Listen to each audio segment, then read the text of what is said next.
বিভ্রান্তিমূলক কোনো জরিপ নিয়ে বাংলাদেশের মানুষকে বিভ্রান্ত করা ঠিক হবে না।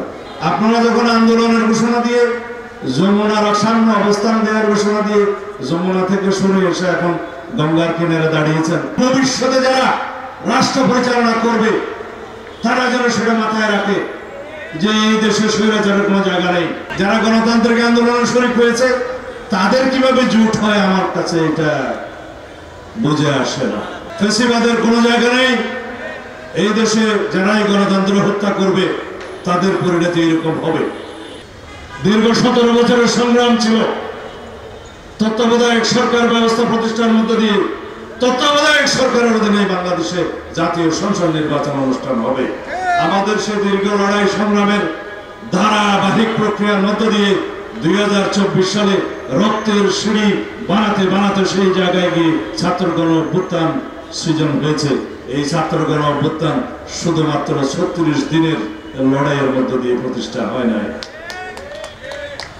সেজন্য যারা জুলাই আগস্টের চেতনার কথা বলে সবার কাছে অনুরোধ থাকবে, আওয়ামী লীগ 1971 সালের মুক্তিযুদ্ধের একক কন্ট্রাক্টর নিয়ে চেতনার ব্যবসা করতে করতে বিলুপ্ত প্রায় হয়ে গিয়েছে। সুতরাং 24-এর ছাত্রগণ অভ্যুত্থানের চেতনাকে যারা রাজনৈতিকভাবে রাজনৈতিক ব্যবসা করার কোন রকমের মানসিকতা লালন করে তাদেরকে অনুরোধ করব, এই জুলাই ছাত্র গণ অভ্যুত্থানের এই অনুপ্রেরণা, এই ধারাবাহিকতা, এই ইতিহাস, এই চেতনা সমগ্র বাংলাদেশের মানুষের যারা গণতন্ত্রের জন্য লড়াই করেছে। সুতরাং কেউ যেন রাজনৈতিক দল সৃজন করে জুলাই ছাত্র গণ অভ্যুত্থানের চেতনা একক মালিকানা দাবি না করে। রাজনৈতিক ভাবে চেতনার ব্যবসা যারাই করে তাদের পরিণতি শুভ হয় না। যাই হোক, আজকের এই অনুষ্ঠানে যারা আয়োজন করেছেন তারা অবশ্যই আগামী দিনের যে ঐতিহাসিক নির্বাচন অনুষ্ঠান হবে, জাতীয় সংসদ নির্বাচন অনুষ্ঠান, সেই নির্বাচনে সকলে সামগ্রিকভাবে জনগণের পক্ষে ভূমিকা রাখার জন্য আপনাদেরকে অনুরোধ জানাই, আহ্বান জানাই। বাংলাদেশ এখন ন্যায় বিচারের মহাসড়কে উঠে গিয়েছে, নির্বাচনের মহাসড়কে চলা শুরু করেছে। কয়েকটি রাজনৈতিক দল জোট করেছে, তাদের মধ্যে একটি দল আছে যারা 2024-এর 7 জানুয়ারি আমিডামি নির্বাচনে অংশগ্রহণ করেছিল। আপনারা নাম খুঁজে নেবেন, 8 দলের মধ্যে একটি আছে। তাদের সাথে যারা গণতান্ত্রিক আন্দোলনে শরীক হয়েছে তাদের কিভাবে জোট হয় আমার কাছে এটা বুঝে আসে না। রাজনৈতিক স্বার্থে গণ অভ্যুত্থানের স্বার্থকে জলাঞ্জলি দেওয়ার মতো ঘটনা।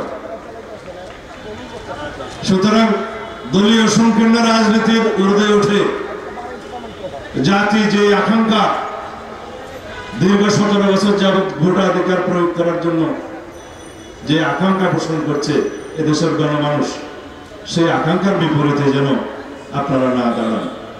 কারণ আপনাদের ইতিহাস 71-এ জন আকাঙ্ক্ষার বিপরীতে দাঁড়ানো, 47-এ দেশের মানুষের আকাঙ্ক্ষার বিপরীতে দাঁড়ানো।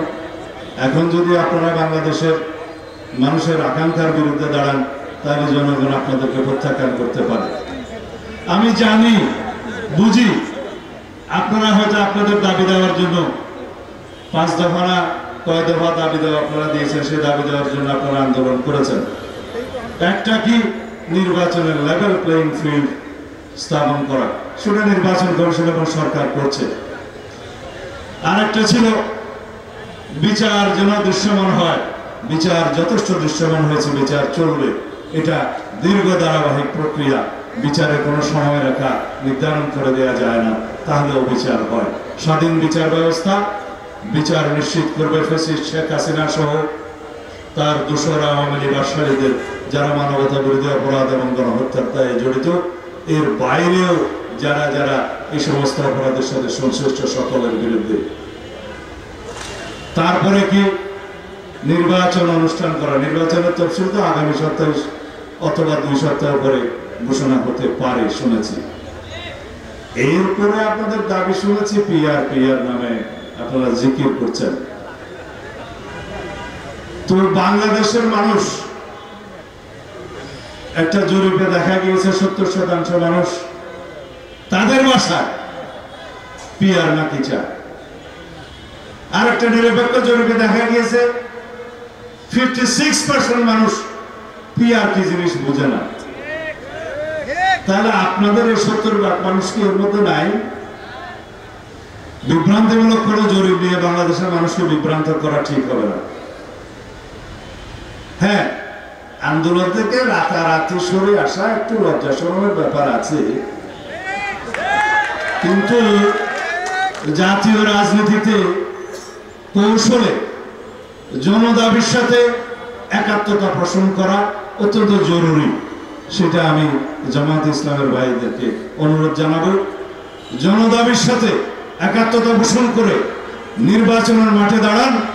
আপনারা যখন আন্দোলনের ঘোষণা দিয়ে যমুনার সামনে অবস্থান দেওয়ার ঘোষণা দিয়ে যমুনা থেকে সরে এসে এখন গঙ্গার কিনারে দাঁড়িয়েছেন, আশা করি আপনারা ভবিষ্যতে জনগণের ময়দানে, নির্বাচনের ময়দানে অতি শীঘ্র আপনারা অবতরণ হবেন এবং যে সমস্ত দাবি দেওয়া আপনাদের ছিল তার পক্ষে যদি জনগণ মতামত দেয় সেই হিসাবে আপনারা ব্যবস্থা নিতে পারবেন।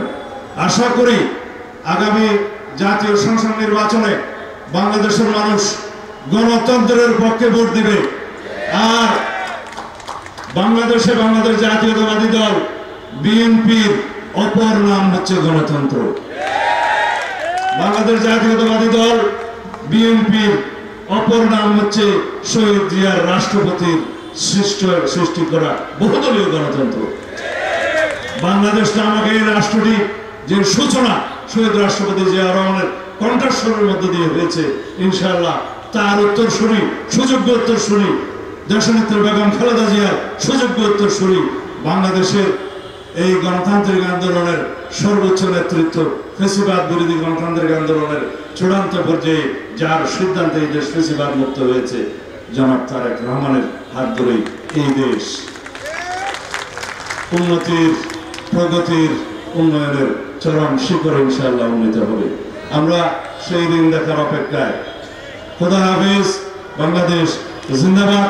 বাংলাদেশ জাতীয়তাবাদী দল জিন্দাবাদ। বাংলাদেশ জাতীয়তাবাদী মুক্তিযোদ্ধা দল জিন্দাবাদ।